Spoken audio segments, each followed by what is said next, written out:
அஸ்ஸலாமு அலைக்கும் வரஹ்மத்துல்லாஹி வபரகாத்துஹ்.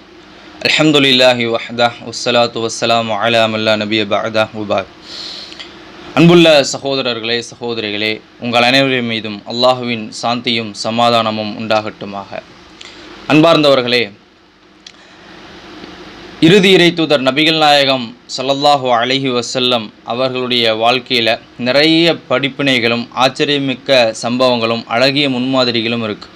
அதிலிருந்து ஒரு குறிப்பிட்ட ஒரே ஒரு சம்பவத்தை மட்டும் சொல்லி அந்த சம்பவத்தின் ஊடாக நமக்கு கிடைக்கக்கூடிய ஒரு மிக முக்கியமான ஒரே ஒரு பாடத்தையும் சொல்வது தான் இந்த உரையினுடைய நோக்கம். மிக சுருக்கமாக, அன்பார்ந்தவர்களே, நபி ஸல்லல்லாஹு அலைஹி வஸல்லம் அவர்கள் யார் அப்படின்னு சொன்னால், அவங்க நமக்காக அனுப்பப்பட்ட இறை தூதர். எனக்கும் அவர் தான் இறை தூதர், உங்களுக்கும் அவர் தான் இறை தூதர். அதை தாண்டி அவர் வாழும்போது அவர் இஸ்லாமிய அடிப்படையிலான ஒரு ஆட்சியையும் செஞ்சார். அந்த ஆட்சியில் அவர் தான் ஆட்சி தலைவராக இருந்தார். மிகப்பெரிய சாம்ராஜ்யத்தையே ஆட்சி செய்யக்கூடிய ஒரு ஆட்சியாளராக இருந்தார். அப்படிப்பட்ட ஒரு சூழ்நிலையில் யமாமா அப்படிங்கிற பகுதியில் சுமாமா அப்படிங்கிற ஒரு மனிதர், இந்த மனிதர் என்ன செய்கிறாரு அப்படின்னா, அவர் வேறொரு மதத்தை சார்ந்தவராக இருக்கிறார். அந்த நேரத்தில் சில முஸ்லீம்களுக்கு தொல்லை கொடுத்து சில முஸ்லீம்களை கொலையும் செஞ்சிடுறாரு. அப்போ இவர் யார்? கொலை குற்றவாளி. இதையெல்லாம் தெரிஞ்சுக்கிட்ட நபிகள் நாயகம் ஸல்லல்லாஹு அலைஹி வஸல்லம் அவங்க இந்த சுமாமாவை கூட்டிகிட்டு வாங்க அப்படின்னு ஒரு இராணுவ படையை அனுப்பி அவரை பிடிச்சிட்டு வந்துடுறாங்க. பிடிச்சிட்டு வந்துட்டு ஒரு கைதியாக பள்ளிவாசலில் இருக்கக்கூடிய தூணில் கட்டி போட்டுடுறாங்க. யார்? முஹம்மது ஸல்லல்லாஹு அலைஹி வஸல்லம் அவங்க. தொடர்ந்து 3 நாள் அவர் அப்படியே இருக்கிறார். 3 நாளும் அவருக்கு சாப்பாடெல்லாம் கொடுக்கப்படுது. ஆனால் எந்த விதமான நடவடிக்கையும் எடுக்கப்படலை. இந்த 3 நாள்லேயும் அவரிடத்துல நபி ஸல்லல்லாஹு அலைஹி வஸல்லம் அவங்க போகிறாங்க. சுமாமாவே, உனக்கு எடுக்கக்கூடிய நடவடிக்கையை பற்றி நீ என்ன நினைக்கிற அப்படின்னு கேட்குறாங்க. அவர் சொல்கிறாரு, நீங்கள் நான் செஞ்ச குற்றத்துக்காக என்னை கொலை செஞ்சால் கொல்லப்பட வேண்டிய ஒருவனைத்தான் நீங்கள் கொல்றீங்க, ஏன்னா நான் ஒரு குற்றவாளி அப்படின்றத அவரே ஒத்துக்கிறாரு. ஒருவேளை என்னை நீங்கள் மன்னித்து விட்டுட்டா நான் உங்களுக்கு நன்றியோடு நடந்துப்பேன், அதுக்கானவனை தான் நீங்கள் மன்னித்து விடக்கூடியவங்களாக இருப்பீங்க. அப்படியும் இல்லைன்னு சொன்னால் உங்களுக்கு தேவையான வேண்டிய செல்வத்தை கேளுங்க, நான் உங்களுக்கு கொடுக்குறேன் அப்படிங்கிறார். ஏன் அப்படின்னா, அவர் ஒரு குறுநில மன்னர் அளவுக்கு செல்வத்தோடு இருந்த ஒரு ஆள் தான். அதனால் இந்த 3 விஷயத்தையும் சொல்கிறாரு. 3 நாளும் நபி ஸல்லல்லாஹு அலைஹி வஸல்லம் அவங்க போவாங்க, கேட்பாங்க, இதே பதிலை தான் சொல்லுவார். இப்போ பாருங்கள், 3 விதமான நடவடிக்கை எடுக்கலாம் நபி அவர்களுக்கு. ஒன்று, அவரை கொல்லலாம், மரண தண்டனை கொடுக்கலாம். காரணம், அவரே ஒத்துக்கிறார் நான் ஒரு கொலை குற்றவாளி அப்படின்னு. 2வது, என்னை மன்னிச்சு விட்டுட்டா நான் நன்றியோடு நடந்துப்பேன் அப்படின்னு அவர் சொல்கிறாரு. மன்னிக்கலாம். ஆனாலுமே கூட சில முஸ்லீம்களை அவர் கொன்னவர், சில மக்களை கொன்னவர், அவரை மன்னித்து அப்படியே விடுறது அப்படிங்கிறது ஒரு சாதாரண விஷயமும் கிடையாது. 3வது சாய்ஸ் என்ன அப்படின்னா, அவரிடத்துலேருந்து சில ஃபைன் மாதிரி பிணை தொகையை வாங்கிட்டு அவரை விடுவிச்சிடுறது. இந்த 3 விதமான நடவடிக்கை எடுக்கலாம் நபி அவர்களால். ஆனால் நபி ஸல்லல்லாஹு அலைஹி வஸல்லம் அவங்க எதை தெரியுமா தேர்ந்தெடுத்தாங்க? மன்னித்து விடுறதை தேர்ந்தெடுத்தாங்க. 3வது நாள் வர்றாங்க, அவரை அவிழ்த்து விட்டுருங்கன்னு சொல்கிறாங்க. அவர் போகட்டும் அப்படின்னு சொல்லிட்டு அவிழ்த்து விட்டதுக்கப்புறம் அவர் என்ன செஞ்சிட்டாரு? போயிடுறாரு. போயிட்டு பக்கத்தில் இருக்கக்கூடிய ஒரு பேரிச்ச தோப்பில் குளிச்சுட்டு வந்துட்டு என்ன செய்கிறாரு? முஹம்மது ஸல்லல்லாஹு அலைஹி வஸல்லம் அவங்க முன்னாடி அஷ்ஹது அல்லா இலாஹ இல்லல்லாஹ் வ அஷ்ஹது அன்ன முஹம்மது ரசூலுல்லாஹ், வணங்குவதற்கு தகுதியானவன் அல்லாஹ் ஒருவனை தவிர வேறு யாரும் இல்லை, முஹம்மது நபியாகிய நீங்கள் அல்லாஹுடைய இறை தூதர் என்று நான் ஏற்றுக்கொள்கிறேன் அப்படின்னு சாட்சி சொல்லி இஸ்லாத்தை ஏற்றுக்கொள்கிறார். அதுக்கப்புறம் அவர் சொல்கிறாரு, முஹம்மதே, இந்த பூமியில் எனக்கு இதுக்கு முன்னாடி இந்த பூமியிலேயே வெறுப்பிற்குரிய முகமாக உங்களுடைய முகம்தான் இருந்தது. ஆனால் இன்றைக்கு இந்த முழு பூமியிலையும் நான் நேசிக்கக்கூடிய என்னுடைய விருப்பத்துக்குரிய முகமாக உங்களுடைய முகம்தான் இருக்குது. இந்த பூமியிலேயே வெறுக்கக்கூடிய ஒரு மார்க்கமாக இஸ்லாம் தான் எனக்கு இருந்தது. ஆனால் இன்றைக்கு நான் நேசிக்கக்கூடிய மார்க்கமாக இந்த பூமியிலேயே இஸ்லாம் தான் இருக்குது. அதை சொல்லிட்டு இன்னொன்னையும் சொன்னாங்க, இந்த பூமியிலேயே நான் வெறுத்த ஒரு ஊராக இந்த ஊர் தான் இருந்தது, உங்களுடைய ஊர். ஆனால் இன்றைக்கு இந்த பூமியிலேயே நான் நேசிக்கக்கூடிய ஊராக உங்களுடைய ஊர் தான் இருக்குது அப்படின்னு சொன்னார். இதுதான் அவருக்கு நடந்த இந்த நிகழ்வு. இப்போ இந்த சம்பவத்தை கொஞ்சம் மனசில் நீங்கள் பதிஞ்சு நீங்களாகவே கொஞ்சம் சிந்திச்சு பாருங்கள். ஒரு ஆட்சி தலைவர் ஒரு கொலை குற்றவாளியை பிடிச்சிட்டு வர்றாங்க, பிடிச்சி கட்டி போடுறாங்க. நம்ம ஸ்டைலில் சொல்கிறதாக இருந்தால் ஒரு ஜெயிலில் அடைச்சி வைக்கிறாங்கன்னு வைங்களேன். அப்போ கட்டி போட்டு ஒரு 3 நாள் அவரை எந்த ஒரு துன்புறுத்தலும் செய்யலை, அவிழ்த்து விடும்போதும் கூட எந்த ஒரு மிரட்டல் உருட்டலும் செய்யலை. அவரை அவிழ்த்து விடுறாங்க, அவராக போகிறாரு. அவர் யார் இஸ்லாத்தை ஏற்றுக்கோங்கன்னு கூட அவர் சொல்லலை, கட்டாயப்படுத்தலை. முஹம்மது ஸல்லல்லாஹு அலைஹி வஸல்லம் அவங்க கேட்டு கூட பார்க்கல. ஆனால் அவராக போனார், குளிச்சுட்டு இஸ்லாத்தை ஏற்றுக்கிட்டார். ஏன் இப்படி? என்ன நடந்தது? எதனால் இப்படி ஒரு மாற்றம் அவருக்கு? ஒரு கொலை குற்றவாளியாக இருந்தவர் இஸ்லாத்தை ஏற்று இனிமேல் நான் எந்த தவறும் செய்ய மாட்டேன் என்று சொல்லக்கூடிய ஒரு முஸ்லீமாக வாழ்கிறாரு, அதுக்கு தயாராகிறாரு அப்படின்னு சொன்னால் ஒரு 3 நாளில் இந்த மாற்றம் நடக்குது அப்படின்னா அதுக்கு என்ன காரணம்? அதை கொஞ்சம் சிந்திச்சு பார்க்கணும்ல. நம்ம என்ன தெரியுமா காரணம்? இறை தூதர் நபிகள் நாயகம் முஹம்மது ஸல்லல்லாஹு அலைஹி வஸல்லம் அவங்க தான் காரணம். அந்த 3 நாளும் முஹம்மது ஸல்லல்லாஹு அலைஹி வஸல்லம் அவங்கள பார்க்குறாரு. அவருடைய நடத்தைகள், அவர் நடந்து கொள்ளக்கூடிய முறைகள், அவருடைய மென்மை தன்மை, இது போன்ற விஷயத்தையெல்லாம் யார் பார்க்குறா? ஒரு கொலை குற்றவாளி பார்க்குறாரு. குற்றம் செஞ்சு கைது செய்யப்பட்டு கட்டி போடப்பட்ட ஒரு மனிதர் என்ன செய்கிறாரு? இந்த 3 நாளும் பார்க்குறாரு. முஸ்லீம்களுடைய வாழ்க்கை முறையெல்லாம் பார்க்குறாரு. பள்ளிவாசலில் தொழுகக்கூடிய இந்த விஷயங்களையெல்லாம் பார்க்குறாரு. பார்த்துட்டு அவருக்குள்ளே ஒரு பெரிய ஒரு மனமாற்றம் ஏற்படுது. எத்தனை நாளைக்குள்ளே? 3 நாளுக்குள்ள. 3 நாளுக்கு முன்னாடி உலகத்திலேயே வெறுத்த ஒரு மனிதர் 3 நாளைக்கு அப்புறம் இந்த உலகத்திலேயே நேசத்திற்குரிய ஒரு மனிதராக ஆகிறாரு அப்படின்னு சொன்னால் எவ்வளவு சிறந்த ஒரு மனிதராக நபி ஸல்லல்லாஹு அலைஹி வஸல்லம் அவங்க இருந்திருப்பாங்க. இதில் முக்கியமான ஒரு படிப்பினை என்ன தெரியுமா?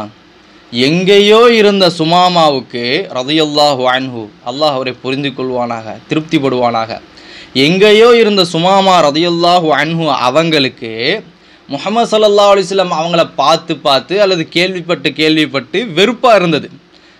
முகமது நபியா, முகம்மதா அப்படின்னு வெறுக்கக்கூடிய ஒரு மனிதராக இருந்தார். 3 நாள் அவரோட பார்த்தாரு, வந்துட்டு போனதை பார்த்தாரு. இத்தனைக்கு என்ன உறவு இருந்துச்சு? ஒரு விருந்தாளி விருந்து கொடுத்த ஒரு மனிதருடைய மார்க்கத்தை ஏற்றுக்கிற அளவுக்கு நேசம் வருது ஒரு விருந்தாளிக்கு அப்படின்னு சொன்னால் அதுக்கு பல காரணங்கள் இருக்குது. ஒரு கொலை குற்றவாளி தன்னை கைது செய்த ஒருவரை அவரால் கவரப்பட்டு அவரை நேசிக்கிறாரு, அவருடைய மார்க்கத்தையே பின்பற்றணும்னு ஆசைப்பட்டு ஏற்றுக்கிறாரு அப்படின்னா எவ்வளோ பெரிய மனமாற்றம் ஏற்பட்டிருக்கும்.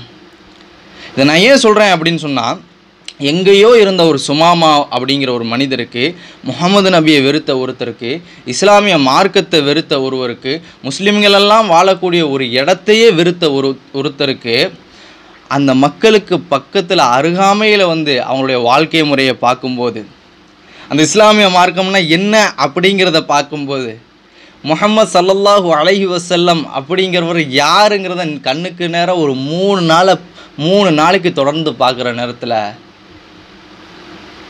முழு மனமாற்றமும் அடைஞ்சு இஸ்லாத்தையே ஏற்றுக்கொள்ளக்கூடிய அளவுக்கு அவருடைய உள்ளம் மாறுது அப்படின்னா எவ்வளவு சிறந்த மனிதராக முஹம்மது ஸல்லல்லாஹு அலைஹி வஸல்லம் அவங்க இருந்திருக்கணும், எவ்வளவு சிறந்த மார்க்கமாக இஸ்லாமிய மார்க்கம் இருக்கணும். இதைத்தான் நம்ம சொல்கிறோம்.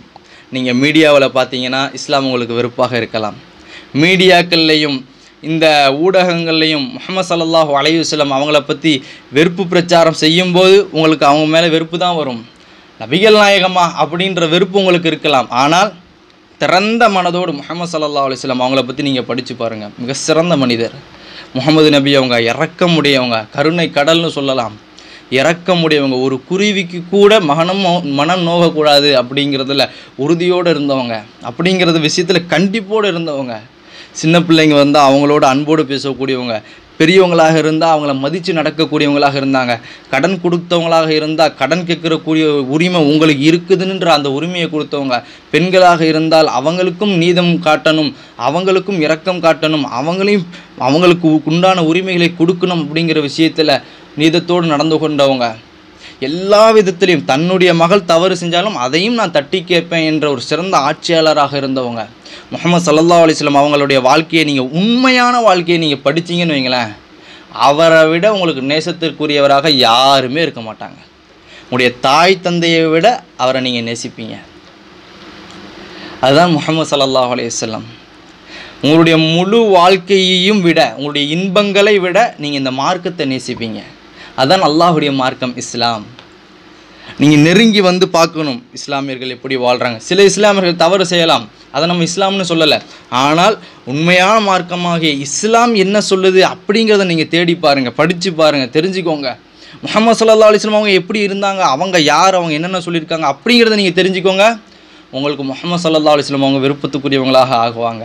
நீங்களும் இஸ்லாத்தை பின்பற்றணும் அப்படின்னு சொல்லி ஆசைப்படுவீங்க. இது அன்னைக்கு மட்டும் நடந்தது கிடையாது. இத்தனை காலமும் முஹம்மது ஸல்லல்லாஹு அலைஹி வஸல்லம் அவங்களுடைய வாழ்க்கையை பார்க்கக்கூடியவங்க, இஸ்லாமியர்களுடைய இஸ்லாமிய வாழ்க்கையை, தூய இஸ்லாமிய வாழ்க்கையை பார்க்கக்கூடியவங்க இந்த மார்க்கத்தால் கவரப்பட்டு இஸ்லாத்துக்கு வந்துக்கிட்டே தான் இருக்கிறாங்க.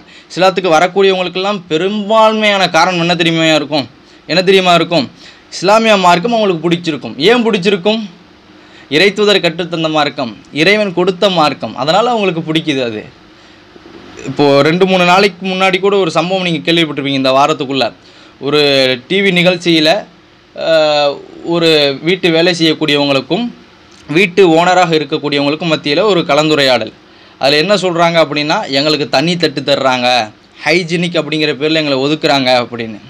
முஹம்மது ஸல்லல்லாஹு அலைஹி வஸல்லம் ஒரு செய்தி சொன்னாங்க, உங்களுடைய பணியாளர்கள் உங்களுக்கு உணவு சமைத்து கொடுத்தால் அவர்களை உங்களோடு அமர வைத்து உண்ணுங்கள் அப்படின்னு சொன்னாங்க.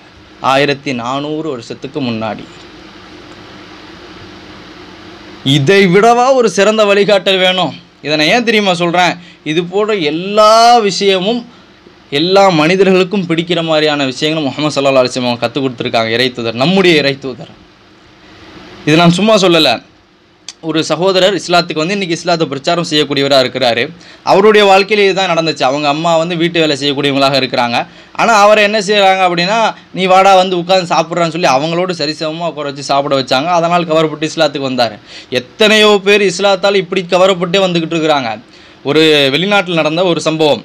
அந்த வெளிநாட்டில் என்ன நடக்குது அப்படின்னா, ஒரு ஹிந்து சகோதரர் இருக்கிறாரு, அவரோட மற்ற இந்து சகோதரர்களும் இருக்கிறாங்க. சில முஸ்லீம் சகோதரர்கள் பக்கத்து ரூமில் இருக்கிறாங்க. அவருக்கு ஒரு நாள் உடம்பு சரியில்லாமல் போகுது. அந்த நேரத்தில் மற்ற சகோதரர்கள் ஏதோ ஒரு காரணம் இருக்கலாம் அவங்க கவனிக்காமல் இருக்கிறதுக்கு. ஆனால் இந்த முஸ்லீம் சகோதரர்கள் என்ன செய்கிறாங்க அப்படின்னு சொன்னால், இவங்க வந்து அவரை கூட்டிகிட்டு போகிறாங்க ஹாஸ்பிட்டலுக்கு. கூட்டிகிட்டு போகிற வழியில் ஒருத்தர் வந்து தும்புறார். ஒரு முஸ்லீம் தும்புனா அல்ஹம்துலில்லாஹ் அப்படின்னு சொல்லுவார். அல்லாஹுக்கே எல்லா புகழும் அப்படின்னு அர்த்தம். அதை கேட்கக்கூடிய இன்னொரு முஸ்லீம் என்ன தெரியுமா சொல்லணும்? இர்ஹமுக்கல்லாஹ், அல்லாஹ் அவங்களுக்கு கருணை காட்டட்டும் அப்படின்னு சொல்லணும், பதில் சொல்லணும். அப்படி சொன்னால் இப்படி சொல்லணும். இதை அவர் அவங்களுக்குள்ளே நடக்குது. இவர் பார்க்குறாரு. பார்த்துட்டு இதனுடைய அர்த்தங்கள்லாம் புரிஞ்சுக்கிட்டு அவர் அந்த ஹாஸ்பிட்டல் போயிட்டு குணமாகிட்டு வந்ததுக்கப்புறம் ஒரு முடிவு எடுக்கிறாரு. உடனே நான் இஸ்லாத்தை ஏற்றுக்கணும். யாரோ எங்கேயோ இருக்கக்கூடிய நான் என்னையை கவனிக்கணுன்றது உங்களுக்கு தோணுது. யாரோ ஒருத்தர் தும்புறாரு, அவர் அல்ஹம்துலில்லான்னு சொல்லிக்கிறாரு, அது அவருக்கும் இறைவனுக்கும் உட்பட்டது. ஆனால் அதுக்காக நீங்கள் அல்லாஹ் உங்களுக்கு கருணை காட்டட்டும்னு பதில் சொல்கிறீங்களே, இப்படிப்பட்ட ஒரு மார்க்கத்தில் தான் நான் இருக்கணும் அப்படின்னு முடிவெடுத்து இஸ்லாத்தை ஏற்றுக்கொள்கிறார். இது போல் பல ஆயிரக்கணக்கான சம்பவங்கள் இஸ்லாத்தை ஏற்றுக்கொண்டவங்களுடைய வாழ்க்கையில் நீங்கள் பார்க்கலாம். எனவே அவ்வளவு அழகான மார்க்கம். எத்தனையோ இஸ்லாத்தை விமர்சிக்கணும்னு, முஹம்மது ஸல்லல்லாஹு அலைஹி வஸல்லம் அவங்கள விமர்சிக்கணும்னு எழுத ஆரம்பித்தவங்க, அவருடைய வாழ்க்கையை ஆய்வு செய்ய ஆரம்பித்தவங்க, எங்கேயாச்சும் ஒரு ஓட்ட உடசல் கிடச்சிடாதான்னு ஆய்வு செஞ்சவங்க, அவங்களுடைய முடிவு என்ன தெரியுமா? இன்றைக்கி முஸ்லீம்களாக இருக்கிறாங்க, இஸ்லாத்தை பிரச்சாரம் செய்யக்கூடியவங்களாக இருக்கிறாங்க. முஹம்மது நபியை விமர்சித்து படம் எடுத்தவர் இஸ்லாத்தை ஏற்றுக்கொண்டார் கடைசியில். ஏன்னா முஹம்மது ஸல்லல்லாஹு அலைஹி வஸல்லம் அவங்கள சுமாமாவுடைய ஆரம்ப கட்டத்தில் இருந்த மாதிரி எதிரில் தூரத்தில் இருந்து பார்த்தா மக்களுடைய புரளிகள், அவதூறுகள் இதையெல்லாம் கேட்டு வெறுக்கத்தான் செய்வீங்க. ஆனால் நெருக்கத்தில் வந்து முஹம்மது ஸல்லல்லாஹு அலைஹி வஸல்லம் யாருன்னு நீங்கள் பாருங்கள், அவ்வளோ நேசத்திற்குரியவராக அவரை தவிர வேறு யாருமே இருக்க மாட்டாங்க. இதில் அடுத்தது முஸ்லீம்களுக்கு ஒரு பாடம் என்ன அப்படின்னு சொன்னால், முஹம்மது ஸல்லல்லாஹு அலைஹி வஸல்லம் அவங்களுடைய 3 நாள் பண்புகள் நடத்தைகளின் மூலமாக ஒருத்தர் இஸ்லாத்துக்கு வராரு அப்படின்னா, நம்மோடு வாழக்கூடிய மக்களோடு, முஸ்லீம் அல்லாதவர்களோடு நாம் நடந்து கொள்ளக்கூடிய ஒவ்வொன்றும் இஸ்லாமிய அழைப்பு பணி, ஒவ்வொன்றுமே இஸ்லாத்திற்கான அழைப்பு பணி. நீங்கள் செய்யக்கூடிய செயல்பாடுகளின் மூலம் ஒருவர் இஸ்லாத்தை வெறுத்தால் அது இயல்பு. ஒரு முஸ்லீமுடைய செயல்பாடு அது இஸ்லாத்தின் தலையில் தான் போடப்படும், அது நல்லதோ கெட்டதோ. நீங்கள் செய்யக்கூடிய செயல்பாட்டின் காரணமாக ஒருவர் இஸ்லாத்தை வெறுத்தால் அதனுடைய தீமை உங்களுக்குத்தான், அதனுடைய குற்றவாளி நீங்கள் தான், அதுக்கான குற்றம் உங்களுக்கு தான். அதே நீங்கள் நடந்துக்கக்கூடிய நடத்தையின் மூலமாக இஸ்லாத்தை ஒருவர் நல்ல அபிப்பிராயம் கொண்டால், இஸ்லாத்தின் மீது நல்லெண்ணம் கொண்டால் அதற்கான நற்கூலியும் உங்களுக்கு உண்டு. படைத்த இறைவன் இறை தூதர் முஹம்மது ஸல்லல்லாஹு அலைஹி வஸல்லம் அவர்களை அறிந்து அவருடைய வாழ்க்கையை நடைமுறைப்படுத்தக்கூடியவர்களாகவும் அவரை போன்றே அவரோடு அந்த மார்க்கத்தை பின்பற்றி ஒரு முஸ்லீமாக வாழக்கூடியவர்களாகவும் நம்மை ஆக்கி வைப்பானாக. அகூலு கௌலி ஹாதா வஸ்தக்ஃபிருல்லாஹ் லி வலக்கும். அஸ்ஸலாமு அலைக்கும் வரஹ்மத்துல்லாஹி வபரகாத்துஹு.